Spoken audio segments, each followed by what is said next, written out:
कृष्णाय वासुदेवाय हरये परमात्मने प्रणतः क्लेशनाशाय गोविंदाय नमो नमः। ओम नमो भगवते वासुदेवाय। आप सभी का दिन मंगलमय हो। आइए अब सुनते हैं अश्विन माह के कृष्ण पक्ष की एकादशी की व्रत कथा।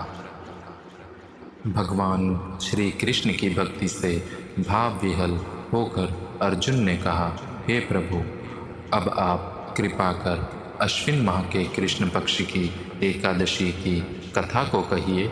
इस एकादशी का क्या नाम है तथा इसका व्रत करने से कौन सा फल प्राप्त होता है, कृपा कर विधान पूर्वक कहिए। भगवान श्री कृष्ण ने अर्जुन से कहा, हे धनुर्धर, अश्विन माह के कृष्ण पक्ष की एकादशी का नाम इंदिरा एकादशी है। इस एकादशी का व्रत करने से सभी पाप नष्ट हो जाते हैं, नरक में गए हुए पितरों का उद्धार हो जाता है। हे अर्जुन, इस एकादशी की कथा के श्रवण मात्र से ही मनुष्य को अनंत फल की प्राप्ति होती है। मैं यह कथा सुनाता हूँ, तुम ध्यानपूर्वक श्रवण करो। सतयुग में महिष्मती नाम की नगरी में इंद्रसेन नाम का एक प्रतापी राजा राज्य करता था। वह पुत्र, पौत्र, धन, धान्य आदि से पूर्ण था। उसके शत्रु सदैव उससे भयभीत रहते थे।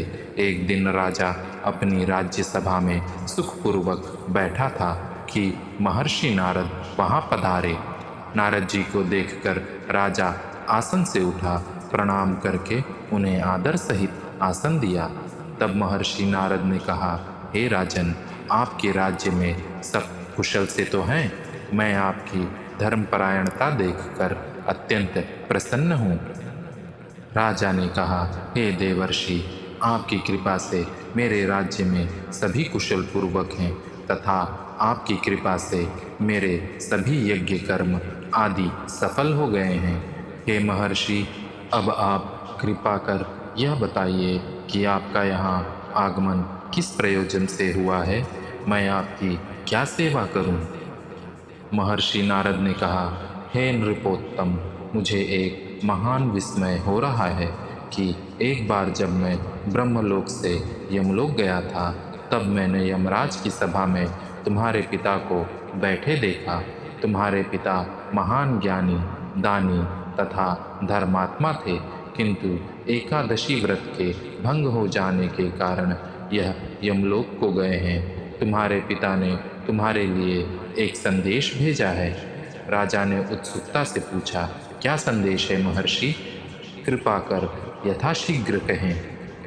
महर्षि नारद ने कहा, राजन, तुम्हारे पिता ने कहा है, महर्षि, आप मेरे पुत्र इंद्रसेन, जो कि महिष्मती नगरी का राजा है, के पास जाकर एक संदेश देने की कृपा करें कि मेरे किसी पूर्व जन्म के पाप कर्म के कारण ही मुझे यह लोक मिला है।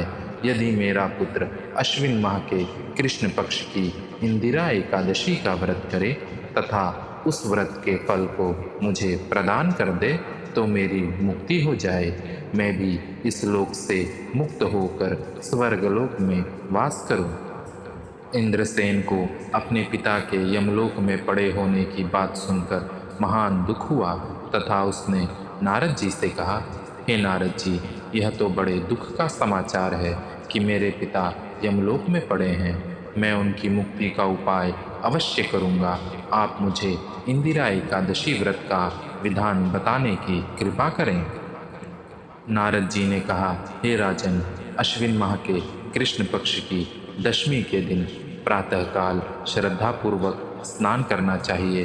तदुपरांत मध्याह्न काल में भी स्नान करना चाहिए। उस समय जल से स्नान कर श्रद्धापूर्वक पितरों का श्राद्ध करें तथा उस दिन एक समय भोजन करें। रात्रि को भूमि पर शयन करें। इसके दूसरे दिन अर्थात एकादशी के दिन नित्य कर्मों से निवृत्त होकर स्नान आदि के उपरांत भक्तिपूर्वक व्रत को धारण करें तथा इस प्रकार संकल्प करें, मैं आज निराहार रहूँगा एवं सभी प्रकार के भोगों का त्याग कर दूंगा।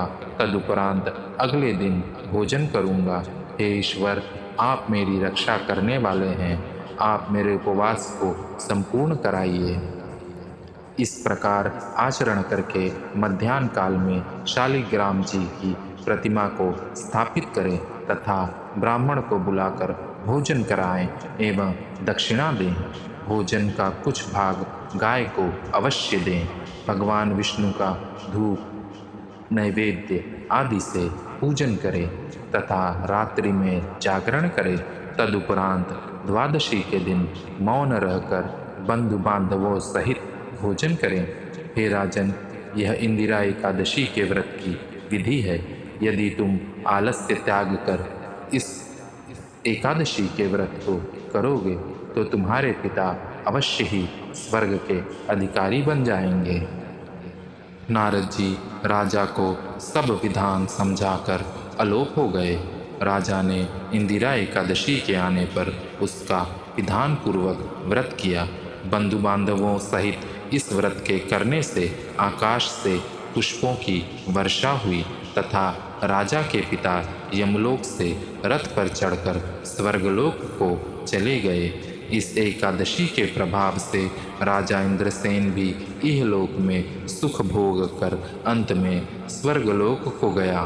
भगवान श्री कृष्ण ने कहा, हे सखा, यह मैंने तुम्हारे सामने इंदिरा एकादशी के महात्म्य का वर्णन किया है। इस कथा के पाठ एवं श्रवण मात्र से ही समस्त पापों का शमन हो जाता है तथा अंत में मनुष्य स्वर्गलोक का अधिकारी बन जाता है।